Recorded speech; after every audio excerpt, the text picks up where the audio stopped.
रुचि त्रिवेदी जी, राधा वल्लभ शर्मा। मर्जी आपके चरणों में कोटि कोटि प्रणाम। गुरुदेव, ऐसा क्या करें कि मेरा ये जन्म अंतिम जन्म हो? भगवान के आश्रित हो जाओ और नाम जप करो। दो बातें, बिना पैसा का काम है। भगवान के अंदर से आश्रित हो जाओ और नाम जप करो। इस जन्म में निश्चित भगवत प्राप्ति। अकाट्य विनिश्चितम बदामिते नान्यथा वचांस में हरिम भजन्ते नरा भवसागर तरन्ते थे। खूब नाम जप करो और अंदर से भगवान के आश्रित हो जाओ। 1 रुपया नहीं लगा, भगवत प्राप्ति हो गई। किसका प्रश्न है? अंदर से भगवान के आश्रित हो जाओ, नाम जप करो, बिल्कुल सरल भाषा में। और जो कर्तव्य कर्म कर रहे हो भगवान को समर्पित कर दो। बार बार शास्त्रों में वही बात आती है। अगर आज सत्संग जो सुना हो, भगवान पृथु जी अपनी प्रजा को समझा रहे हैं, शनकादि जी महाराज पृथु को उपदेश कर रहे हैं। सर्वलोक महेश्वर भगवान श्री हरि का निरंतर भजन, किसी की निंदा न करना, सहज में भगवत प्राप्ति हो जाएगी। जो भगवान की चर्चा सुनते हैं, आज सुना कि एक है कि यज्ञ में हवन करता है और एक है कि भक्तों के मुख में डालता है, संतों को पवाता है। तो भगवान कहते हैं मैं संतों के मुख से, जो भक्तों के मुख से पाता हूं, मैं बहुत प्रसन्न हो जाता हूं। तो अगर हम बन जाए हमसे, वही हम कह रहे हैं कि 4 रोटी में से 1 रोटी संतों को पवा दिया, गृहस्थ में है, भगवान का नाम जप कर रहे हैं, अपने परिवार का पोषण कर रहे हैं, भगवान उसी में प्रसन्न हो गए।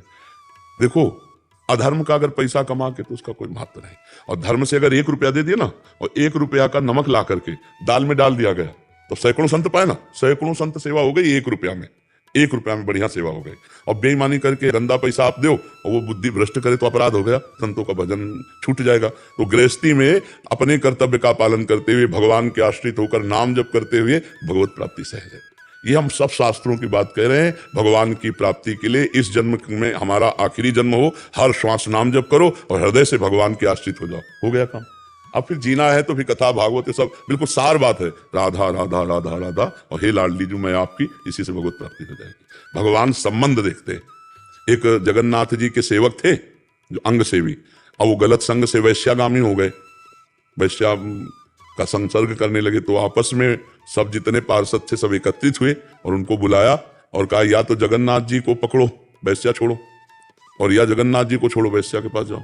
दोनों एक साथ नहीं हो सकते। उन्होंने कहा जगन्नाथ जी को हम छोड़ देते हैं। तो भगवान की लीला ऐसी। तो जब वो शरीर उनका पूरा हुआ, पूरे चरित्र के अनुसार आंसर होता है, तो जगन्नाथ जी ने अपने निजी पार्षद से कहा उनके अंतिम संस्कार ऐसे करो जैसे हमारे पार्षदों को होता है। तो उनका प्रभु तो वैश्या का संग करके आपको छोड़ दिया था। तो बोले थे उनका स्वभाव है, छोड़ सकते, मेरा स्वभाव नहीं। मैंने एक बार जिसे स्वीकार कर लिया उसे छोड़ता नहीं। वो मेरा सेवक था, कहीं भी चला जाए उसका ये भगवान का उसी स्वभाव से हम लोग कहते हैं कि भगवान का आश्रय ले लो और नाम जप करो, भगवान कल्याण कर देंगे। मन वचन कर्म से एक से भी भगवान से जुड़ जाए तो भगवान उसका कल्याण कर देते हैं। अजामिल ने अपने पुत्र के बहाने नारायण बुलाया तो भगवत प्राप्ति हो गई। हम जानबूझकर नारायण नारायण बुलाएंगे तो भगवत प्राप्ति नहीं हो जाएगी। राम राम हरि हरि हरि तो गए और सब मंगल होने लगता है। भगवान का नाम जप करने से सब मंगल, सब कुछ सहने की सामर्थ्य आ जाती है।